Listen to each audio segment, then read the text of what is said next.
This portion of the John Fredericks Show is brought to you by Hargrave Military Academy. Attend an educational and informative open house event at Hargrave Military Academy in Chatham, Virginia. For more information, visit online at hargrave.edu. Hargrave Military Academy. Build his future. Joining us now is Congressman Randy Forbes from the Chesapeake area of Virginia. He's a Republican. He also sits on the Foreign Relations Committee in the House. Congressman, great to have you with us. Thank you, John. It's always good to be with you. Now, Congressman, the president really ratcheting up the stakes here on this Syria act of war. We were very surprised. You know, President Obama not really one to go on national TV and ask for stuff. He'd rather be at a fundraiser in Hollywood or playing golf. But coming on tomorrow evening, really raising the stakes here. What's up? Well, John, I think he sees that the votes are going in the opposite direction of what he wants them to go. I see more people moving towards opposing his recommendation for action in Syria than I do moving towards supporting it. And the president has a real uphill climb. The first thing is the president does not have and has not had a coherent foreign policy. There's absolutely nobody in his administration that could sit down with you and me or any American today and tell us what his foreign policy has been and what it is today. The second thing is he has lost most of his credibility internationally and certainly domestically, whether you look at Benghazi, the Internal Revenue Service, the NSA scandals, all of those things have put him in a position, his apologies around the world, where he's now in a very, very difficult situation to bolster this. And then, of course, sending Secretary Kerry out to try to make the case to go into military action is not exactly the 18 that you'd want to send out to do that. So I think all those things put the president in a very, very difficult situation. Without a doubt. And I don't think, Congressman Forbes, that right now President Obama has made the argument. But one of the things that I want to bring out is they keep referring to this as a controlled or measured strike, which I'm not exactly sure what that is. In fact, if we do launch missiles into Damascus or somewhere in the area controlled by the Syrian government, is that not an act of war? Well, I've asked that exact question back to Secretary Gates in the Libya situation. I would flip it around, John, and say that if someone launched a Tomahawk missile in New York City tomorrow, would we consider that an act of war? And I think very clearly we would. I think, number two, once you launch a war on somebody, you can't have a controlled burn. And number three, if you look at some of our military experts, what they're saying is this is a different situation. When you're talking about trying to punish somebody, you don't wait weeks and weeks and months before you go do it because they can prepare for it. They can hide from it. The only time you would wait in a situation is if something were continuing to escalate. In other words, if they were putting missiles in a particular area or they were increasing their weapons capacity somewhere. But you don't wait on punishment situations if that's what the president's talking about, because it gives them a chance to hide everything they want to hide and to make it very, very difficult. And make no mistake about it, there will be civilian casualties no matter how protected you are. And I think that's not going to bode very well in the international community right now. Well, speaking of the international community, Congressman Forbes, we don't have any kind of a robust international community behind this thing. I mean, it feels like to people that we're kind of just the U.S. is out there by itself without the normal type of coalitions that we've had in the past. Well, John, to get the international community behind you, you need two things. One, you need a coherent policy that you are able to articulate and that makes sense to the international community. The president has never had that, certainly doesn't have that today. The second thing is you need a world leader who has some international credibility, and President Obama really does not have any of that anymore across the globe. I mean, look at the weakness he's had. He went around the world apologizing for everything that he did.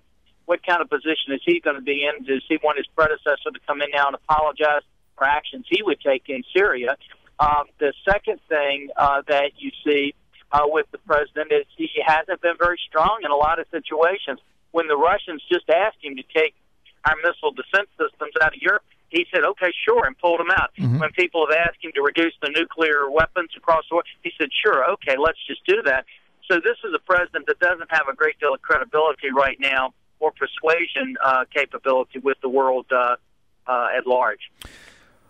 Congressman, what is our position right now as it relates to the United Nations? I mean, you look at a problem like this, and we had Congressman Scott earlier, and I asked him the same question. You look at this type of a situation, and I mean, the average guy on the street has to say to themselves, is this not the purpose of the UN? Is this type of a situation the reason we have the United Nations in Manhattan? I mean, without them being able to act, so it's a two-part question. I mean, is it not the UN's responsibility to act? And secondly, if they're incapable of acting, what's their objective there? Well, John, I have not supported funding the UN for a long time now. Ever since I've gone in Congress, I've voted to cut their funding because I think the UN has become an organization that is not effective in doing what it was set up to do. You're exactly right. If ever the UN has a role, it would be in something like this, but you know they're not going to do that. And in many instances, I think we are putting a lot of money to the UN, by the way, none of which is accountable. We don't even know how much money we're putting in the UN. And you put all of those dollars in, and most of the time they just use them to vote against us. And so I'm not a huge supporter of the United Nations. Yes, I mean, I just can't see really what their objective is to keep funding them when something like the Syrian conflict is certainly within their bailiwick in order to figure this out. Common Sense News Time, 9:21. This is the John Fredericks Show, WHKT AM 1650 in Southeast Virginia. We're going to get back with Congressman Forbes after this quick word from our sponsor. Stay with us. Hi, John Fredericks here. For me, at this stage of my life, it's all about trust. And if I had a death in my family, I'd turn to Woodlawn Funeral Home and Memorial Gardens. But there's no reason to wait. It seems like we spend our entire lives planning for something. We plan for our kids' education, their weddings, and our own retirement. It's just as important to plan for our funeral. Spare your family from difficult decisions at a very emotional time. Pre-plan today in the comfort of your home with Woodlawn. The consultation is free. The discussion is invaluable, and when you decide to purchase, there's flexible terms, easy financing, and no credit checks. Like you, I love my family deeply. That's why I gave my loved ones the gift of pre-planning at Woodlawn. Don't leave your family with questions. Leave them with memories. At Woodlawn, it's all about trust. Call today, 461-4003. That's 461-4003. Give your family the peace of mind they so deserve.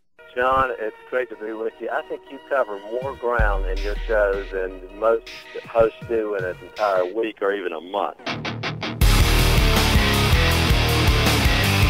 Welcome back to the John Fredericks Show, Common Sense for the Commonwealth. Common Sense News Time, 922 WHKT AM 1650 Southeast Virginia. Thanks for being with us in our first 9 to 10 o'clock hour on September 9th. And we've got with us Congressman from the 4th District of Virginia, Randy Forbes. He's also the chairman of the House Armed Services Sea Power and Projection Forces Subcommittee.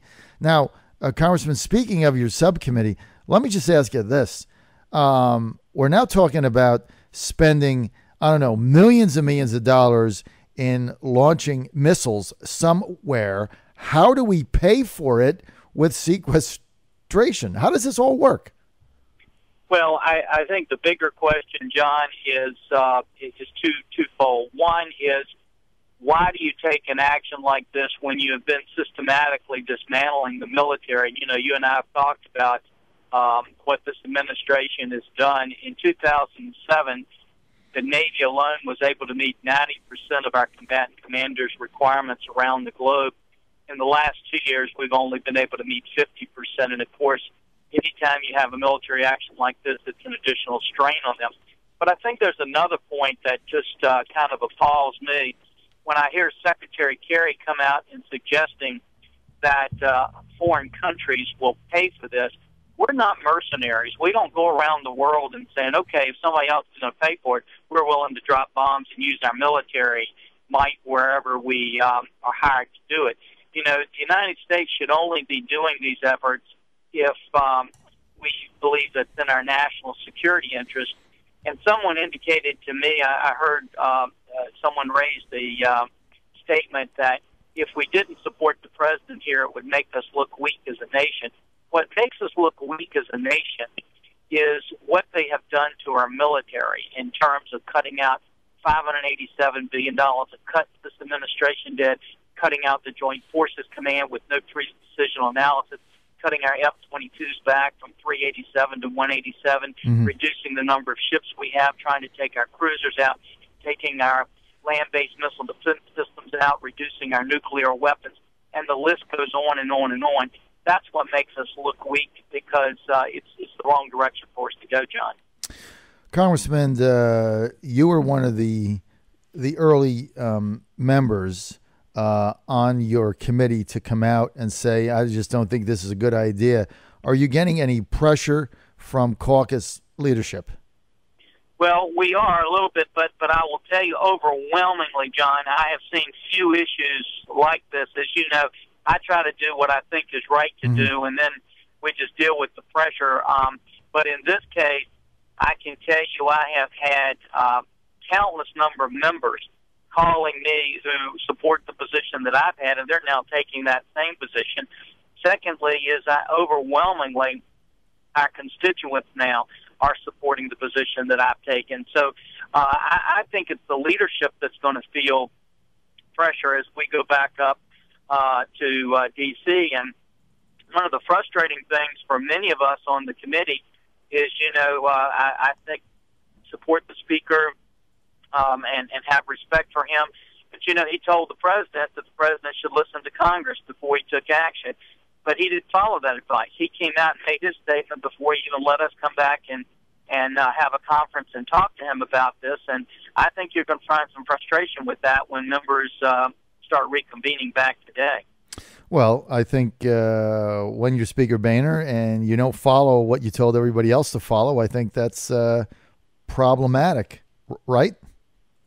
I agree. And I think the Speaker's going to hear that from members today, but I am sure they're hearing pushback from members across the country. And you said it at the beginning, the President just has not made the case yet of, one, what's our military objective, what's our strategy for getting in and accomplishing that objective, what's our exit strategy, and as you also mentioned, there's no such thing as just declaring a 48-hour war where you say we're going to launch some Tomahawk missiles, and then once we killed a few people and blown some things up, we're just going to say we're done.